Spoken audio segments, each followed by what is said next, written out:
출애굽기 3장 13절에서 22절 말씀은 나는 스스로 있는 자라 하는 제목으로 함께 말씀을 상고하고자 합니다. 먼저 13절에서 15절까지의 말씀은 하나님의 이름에 대해서 말씀해 주십니다. 하나님께서 모세를 부르셨어요. 하지만 나이가 80이 되어졌고 또 실패하여 도망하였던 이 모세는 자신은 부족하고 용기도 없고 자신도 없고 이제 두려워서 애굽의 바로에게 갈 수가 없음을 하나님께 말씀을 드립니다. 모세는 자신의 힘으로 또 노력해 보았고 시도해 보았지만 실패했던 것을 기억하게 됩니다. 그리고 지금은 그 전보다도 형편이 더 좋지 않아져서 다시 한들 할 수가 없다고 판단하였어요. 이것은 아직 하나님을 알지 못하고 하나님의 사역을 어떻게 해야 하는지 전혀 알지 못하는 그런 모습이라 할 수 있습니다.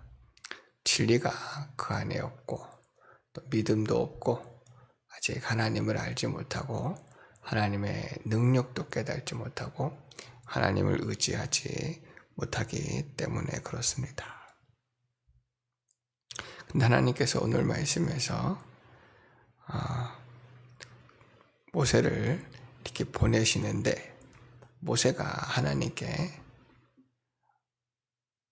내가 만일 이스라엘 백성들에게 가서 너희 조상의 하나님이 나를 너희에게 보내셨다라고 한다면 그들이 내게 물을 것입니다.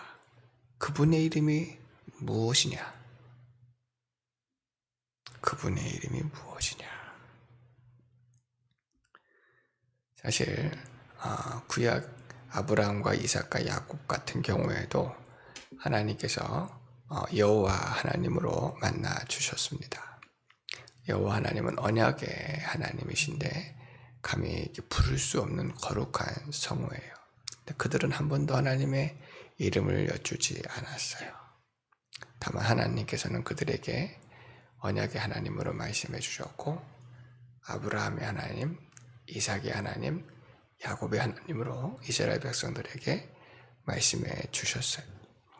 모세가 하나님의 이름을 여쭙는 것은 사실 이 광야의 길을 생활을 하면서도 그 마음 가운데 하나님을 묵상하고 있었던 거예요.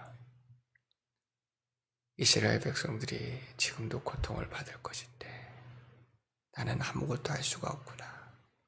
아브라함과 이삭과 야곱의 하나님이 계시다고 하는데 그분은 누구실까? 그분의 성호는 무엇일까? 그분은 어떠한 하나님이실까? 그 하나님을 묵상하였던 것 같아요. 그래서 지금 하나님께 그 이름을 묻는 건데 이스라엘 백성이 그가 누구냐 물어보면 무엇라고 대답하겠습니까? 라고 하는 것은 사실 모세가 하나님은 누구십니까? 하나님의 이름은 무엇입니까? 라고 여쭈는 것과 같습니다.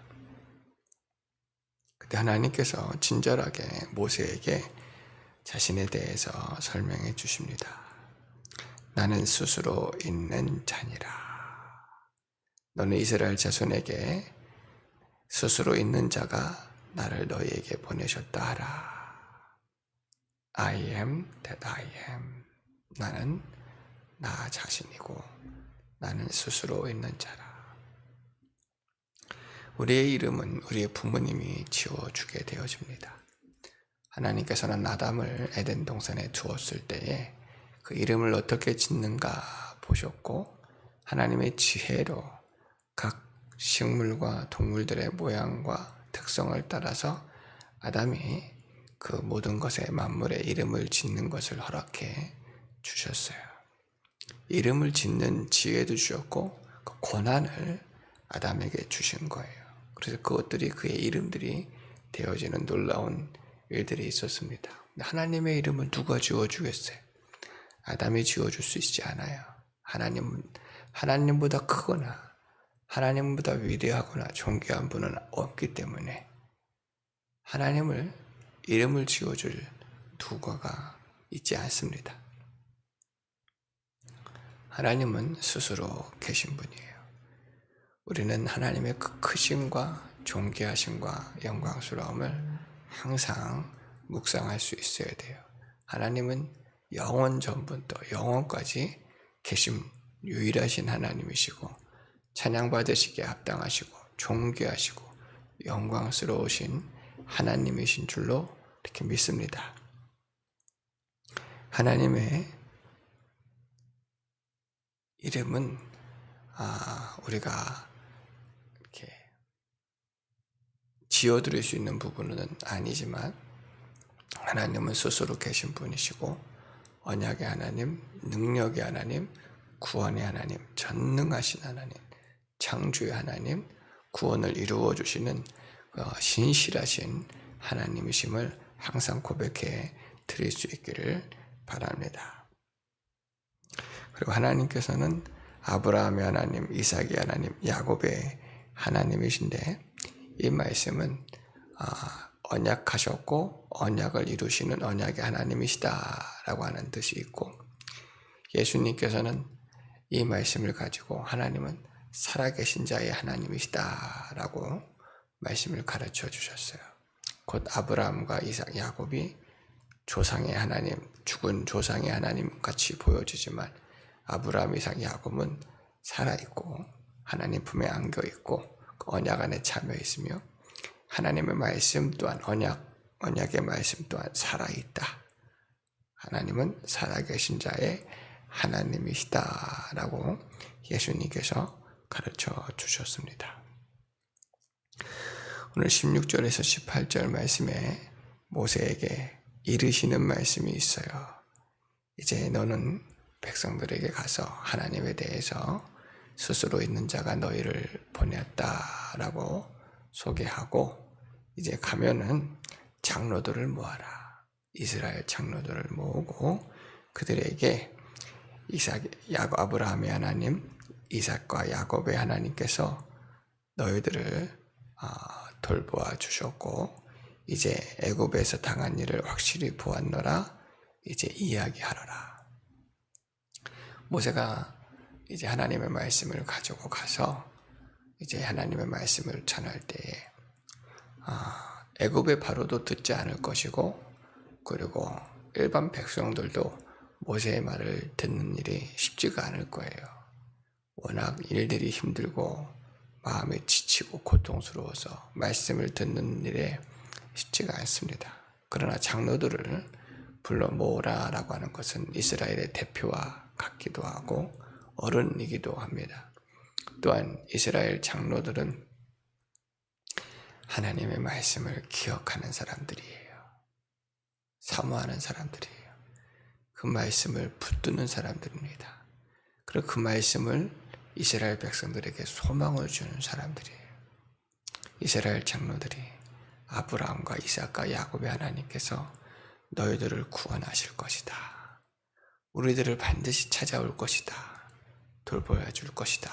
라고 했을 때 너무나도 고통스러웠던 이스라엘 백성들은 이제는 그런만 마십시오. 하나님이 계셨다면 우리를 진짜 구원하시지 이렇게 내버려 두셨겠습니까? 하는 말하는 사람도 있었을 것이고, 그것을 소망으로 삼고 끝까지 인내하며 사시는 그런 백성들도 많이 있을 거예요. 그러니까 장로들은 그 소망을 주는 사람들, 그 말씀을 붙드는 사람들, 가르치는 사람들인데 오늘 모세가 그들을 불러다가 하나님의 말씀을 전하라 하는 거예요. 그리고 그들에게 전할 내용은 아브라함과 이삭과 야곱의 하나님께서 나에게 나타나셨다. 이게 매우 중요한 메시지입니다. 그들이 그렇게 기다리는 그 하나님께서 모세에게 나타나셨고, 또 너희들의 그 부르짖음, 너희들의 그 고통을 하나님께서 돌보아 주셨다라고 하는 말씀을 모세를 통해서 증거하게 하셨습니다. 그리고 세 번째로 하나님께서는 내가 너희를 애굽 땅 이 고난 중에서 인도하여 젖과 꿀이 흐르는 가나안 땅, 곧 가나안 족속, 헷 족속, 아모리 족속, 브리스 족속, 히위 족속, 여부스 족속 땅으로 올라가게 하리라라고 하셨어요. 이 애굽 땅에서 너희를 구원해 낼 것이다, 하나님께서. 그리고 약속하신 가나안 땅으로 인도할 것인데, 그 땅은 젖과 꿀이 흐르는 땅이다. 이 말씀을 이제 하나님께서 모세의 입술에 담아 주시는 겁니다. 자신의 말을 하는 것이 아니라 하나님의 말씀을 가지고 모세가 나아가도록 하나하나 하나님께서 일러주셨어요. 누구에게 전할지, 무슨 말을 해야 할지 모세에게 말씀을 전해 주었습니다. 그러면 그 장로들과 그 백성들이 들을 것이다 라고 하였고, 그리고 이제 그 장로들과 함께 애굽 왕 바로에게 나아가라 하였습니다. 사실 모세가 두려워하는 것은 자신이 무슨 자격이 있어서 이스라엘 백성들에게 가서 말을 전하겠습니까? 사실 계속 모세는 이후에도 보면 자기 자신을 보는 거예요. 자기는 너무 형편없고 부족하고, 그리고 환경을 보는 거지요. 사람들은 매우 강팍하고 완악하여서 내가 지금 무슨 자격으로 그들에게 말을 전할까? 그들이 과연 들을까? 하는 생각을 하게 되어지는데, 제일 걱정인 것은 애굽 왕 바로란 말이에요. 그 사람은 사납고 또 매우 잔악한 사람이고 악독한 사람이고 강팍한 사람인데, 내가 갑자기 나타나서 이스라엘 백성들을 내놓으라면 분명히 나를 죽일 것 같거든요. 죽일 것 같아요. 그러나 하나님께서는 그에게 보내시는 거예요. 너는 장로들과 함께 애굽 왕에게 나아가라. 그리고 하나님께서 이스라엘 백성들을 보내라, 전하라. 우리 하나님 여호와께 제사를 드리려 하오니 사흘 길쯤 광야로 가도록 허락하소서라고 지혜 있게 얘기하라. 하나님께서 우리에게 나타나 우리에게 말씀하십니다. 우리를 보내셔서 사흘 길쯤, 3일 길쯤 나아가는 광야에서 하나님께 예배하도록, 제사하도록 우리를 보내주소서, 그렇게 이야기하라고 하나님께서 하나하나 모세에게 말씀해 주십니다. 19절로 20절 말씀해 보니까 하나님께서 또 애굽 왕 바로가 어떻게 지금 나올지도 다 알고 계세요. 내가 아노니 강한 손으로 치기 전에 애굽 왕이 너희가 가도록 허락하지 아니하다가 내가 내 손을 들어 애굽 중에 여러 가지 이적으로 그 나라를 친 후에야 그가 너희를 보내리라. 애굽 왕의 이 바로가 얼마나 교만한 사람이고 강팍한 사람인 것을 하나님이 잘 알고 계셔요. 하나님의 은혜가 얼마나 귀하냐면, 이제 이 애굽 땅에 10가지의 재앙을 내리고 기적과 이적 하나님께서 나타내 주십니다. 그러면 그 놀라운 기적과 이적을 통해서 은혜 받은 사람들, 말씀이 있는 사람들, 믿음이 있는 사람들은 더 진리 안에 거하게 되어집니다. 은혜 안에 거하게 되어집니다. 예수 안에 거하게 되어지고 생명 안에 거하게 되어지고 하나님께로 나오게 되어 있어요.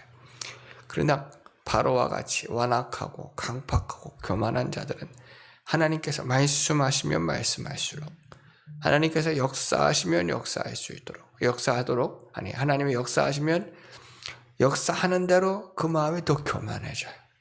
더 강팍해져요. 더 완악해져서 결국은 심판을 받는 자가 되어지는, 이게 참 놀라운 일이에요. 같은 하나님의 말씀을 보고 듣고 기적을 보고 역사를 체험하는데 믿는 자들은 더 은혜 가운데 거하는데 믿지 아니하는 자들은 오히려 더 심판의 자리로 나아간단 말이에요. 더 멸망의 자리로 나아가는 거예요. 예수님께서도 기적과 이적을 베풀어 주셨어요. 죽은 나사로까지 살려주는데 사람들이 그 일을 통해서 더 예수님께로 나아가는데 예수님을 죽이는 자들은, 죽이려고 하는 자들은 그 일로 인해서 사람들이 예수님께로 나가는 것을 두려워해요. 자기들은 더 교만한 자가 되어 강팍한 자가 되어지고 이제 어떻게 하면 예수를 죽일까 아주 마음에 결단하는 그런 계기가 되어주기도 합니다. 세상은 하나님의 말씀을 통해서 결국은 믿는 자가 또 주께로 나오기도 하고 심판받을 자들이 결국은 심판의 자리로 나아갑니다. 우리 예수님은 타작마당에서 키를 손에 드시고 알곡은 모아 곡간에 들이고 죽정이는 모아 꺼지지 아니하는 불에 던지시는 심판의 하나님이십니다. 마지막 환난 심판의 날이 임하게 되어지면 믿는 성도들은 주께로 돌아와 다 구원을 받겠지만 믿지 아니하는 자들은 결국은 하나님의 무서운 진노와 심판에 임하게 되어지는데 그들에게 기회가 없었거나 은혜가 없었거나 말씀과 기적이 없었던 것이 아니에요. 동일한 하나님의 은혜가 그들 가운데 역사되었지만 끝까지 믿지 않았고 끝까지 교만하였고 거만하였기 때문에 결국은 심판의 자리에 나아갑니다. 오늘 우리가 하나님의 말씀을 들을 때에 완악한 심령으로 들어서는 안 되고 강팍한 심령이 되어서도 안 됩니다. 항상 가난하고 겸손하고 사모하는 심령으로 주의 말씀을 듣고 주의 은혜를 받아 더 은혜 가운데 거해야 되고 더 신령한 세계로 거해야 되고 더 생명의 세계로 나아가야 될 줄로 믿습니다. 누가 이렇게 더 은혜 가운데 거합니까? 가난한 심령이 되어야 돼요. 말씀을 존중히 여기는 심령이 되어야 돼요. 사모하는 심령이 되어야 돼요. 은혜 받는 심령이 되어야 됩니다. 풍족에 거할지라도 은혜 가운데 거하고 궁핍에 거할지라도 은혜 가운데 거하는 심령이 되어질 때 하나님께서 그 심령을 권고하시고 돌아봐 주시고 은혜를 입혀 주신다는 말이에요. 그 심령이 참으로 복된 심령인 줄로 믿습니다. 하나님께서 뭐라고 말씀하시냐면 21절로 22절에 이 애굽을 내가 친 후에 그들이 너희를 보낼 것인데 공으로 너희를 보낼 것이 아니다. 너희들이 지금까지 수고한 것, 고생한 것들을 그들이 다 갚아줄 것이다. 그들이 가지고 있던 은과 금과 폐물과 의복들을 다 거저내어 주어서 그것을 가지고 너희들이 위로를 받을 것이고 가지고 나올 것이다. 하나님께서는 이스라엘 백성들을 공으로 내보내지 않습니다. 지금 애국 백성들이 얼마나 이스라엘 백성들을 무시하고 일을 많이 시켰습니까? 근데 그냥 보내지 아니하고 자기의 좋은 것들을 다 내줄 것이거든요. 그것을 가지고 이제 광야에서 성막을 지어드리고 하나님께 또 좋은 예물로 드리도록 하나님 자원하는 마음으로 주를 섬기도록 그렇게 또한 복을 내리시는 것을 보게 되어집니다. 그래서 오늘 말씀을 통해서 하나님께서는 모세에게 자신을 소개해 주셨습니다. 모세의 입술에 하나님의 말씀을 담아 주셨습니다. 하나님께서 어떻게 일들이 이루어질 것을 다 말씀해 주셨습니다. 모세가 믿는 자가 되어야 돼요. 자기를 부인해야 돼요. 아직도 자기는 내 자신을 볼 때에는 할 수가 없어요. 이스라엘 백성들이 염려가 되어지고 애굽의 바로가 두렵기만 합니다. 그러나 하나님은 세상보다 크신 하나님이에요. 바로보다 크신 하나님이에요. 이 진리를 이제 모세가 하나하나 깨달아질 거예요. 하나님은 살아계신 하나님, 역사하시는 하나님, 구원의 하나님이세요. 그 하나님을 모세가 깨달아지는 거예요. 계속 자기를 의지하지 않고 이제 하나님을 의지할 때에 하나님의 역사하시는 것을 보게 되어질 거예요. 너희는 가만히 있어 하나님께서 이 일을 이루시는 것을 너희가 보라. 하나님께서 하나님 되심을 너희가 볼지라. 모세가 홍해바다 앞에서 애굽 이스라엘 백성들에게 믿음으로 고백하게 증거하게 되어집니다. 아직은 연약하지만 하나님께서는 모세와 함께 하시고 또 모세를 일으키시고 사용해 주십니다. 오늘 우리도 하나님의 말씀을 받아 증거하는 저희들이 되어지고 더욱더 하나님을 깨닫고 진리를 깨달아서 주님께 붙들려서 주의 복음을 전하고 주의 뜻을 이루어 드릴 수 있는 저희들 되어지기를 바랍니다. 주님 다시 오시는 그날에는 이 세상의 모든 수고들을 반드시 위로해 주실 것이며 좋게 비교할 수 없는 영광으로 다 갚아 주시는 하나님이신 줄로 믿고 우리 끝까지 인내하며 구원을 이루어 나가는 저와 우리 귀한 성도님들 모두가 되어지기를 예수님의 이름으로 축원합니다.